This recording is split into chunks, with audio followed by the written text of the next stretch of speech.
A ring of thieves busted in a heavily armed takedown, accused of stealing millions of dollars worth of merchandise from stores in our area. It's a crime analysts say you end up paying for. Wake Up Charlotte's Michelle Bowden has the exclusive details in this morning's Where's the Money report. The thieves were shoplifting over-the-counter drugs from places like Walgreens, CVS, Target, Publix, and Walmart. And while shoplifting sounds harmless, it actually translates to big bucks and your bottom line. The crime sounds simple. It is anything but. What it involves is the organized shoplifting on a massive scale. The sheer numbers are shocking. Roughly $5 million in loss to these companies and ultimately to the consumer. Thieves targeting CVS and Walgreens stores, Target, Publix, and Walmarts, all in the Charlotte area, stealing over-the-counter drugs to then sell online. More than $5 million in stolen goods in the last 3 years. You're talking about dozens of people working together to steal from all these places. It's called organized retail theft, and investigators say Jeremy Huffman of Kings Mountain was the ringleader. This is organized in every sense of the word. People are recruited, sometimes from foreign countries, oftentimes domestically as well, to participate in these rings. They're very good at what they do.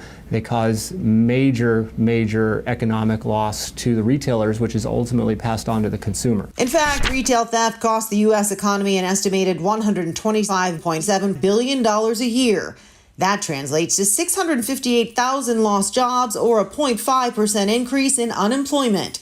And retail theft is a growing problem, up 26% in 2021 from the year before. Those companies, while they're competitors, they do work collaboratively to try to prevent any sort of organized theft that harms the economy and harms their bottom line. Investigators used surveillance footage, photos, and more to piece together the ring and landed on Huffman as the so-called ringleader. The individuals in charge of this ring had significant violent criminal histories. So a team, dozens of law enforcement officers, executed 4 search warrants simultaneously last month to bring him in. They recovered more than $167,000 in stolen drugs and an arsenal.